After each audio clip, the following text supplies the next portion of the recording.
안녕하십니까. 오늘은 베드로전서 4장 7절에서 8절의 말씀으로 선한 청지기 네 번째라는 제목으로 하나님의 말씀을 나누고자 합니다.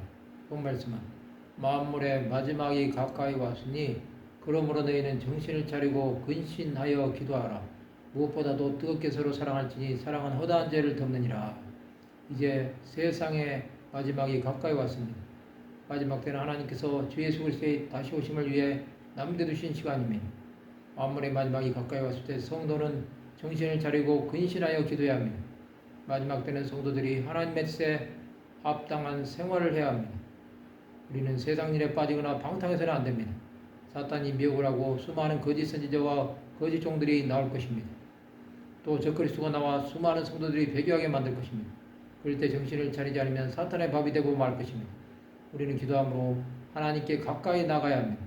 하나님은 기도하는 사람들의 음성을 들어주십니다. 근신하여 기도하기 위해서는 하나님의 마음을 알아야 합니다. 하나님의 마음은 하나님께 가까이 가는 자에게 주시는 것입니다. 예수께서는 겟세마네 동산에서 땀방울이 핏방울이 될 정도로 기도하셨습니다. 그것은 인류 구원을 위한 그리스도의 강구였습니다. 하나님은 그 강구로 예수를 믿는 사람들을 구원해 주신 것입니다. 또 무엇보다도 뜨겁게 서로 사랑해야 합니다. 사랑은 허다한 죄를 덮습니다. 사랑함으로 우리를 용서하신 예수 그리스도는 죄인들의 죄와 허물을 덮어주셨습니다. 하나님은 그런 우리를 불쌍히 여겨주신 것입니다. 우리는 형제가 죄를 범할 때도 용서해야 하는 것입니다. 형제는 하나님께서 우리에게 주신 선물입니다. 그리스도인은 사랑함으로 하나님의 뜻을 이루는 것입니다. 하나님께서는 사랑하시는 자에게는 구원의 은혜를 주시는 것입니다. 정신을 차리고 기도하는 것은 하나님의 마음을 온전히 깨달아가는 것입니다. 만물의 마지막이 가까운 이때에 우리는 정신을 차리고 깨어 기도해야 합니다.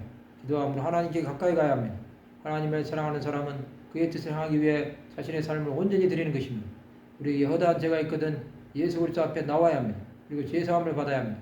그렇게 한 사람은 거듭나서 하나님의 자녀로 살아갈 수 있는 것입니다. 하나님의 사랑은 죄에 빠진 영혼도 살리시는 것입니다. 아직도 마지막으로 가는 것을 깨닫지 못한다면 하나님의 자비하심이 용서의 은혜를 베풀어 주시기를 기도하시기 바랍니다. 죄가 사함을 받은 사람은 하나님의 자비하심을 많은 사람들에게 전할 수 있을 것입니다. 우리는 만물의 마지막이 가까이 왔음을 깨닫고 죄에 빠진 영혼들 위해 기도하는 하나님의 백성들이 되어야 합니다. 말씀을 마치고자 합니다.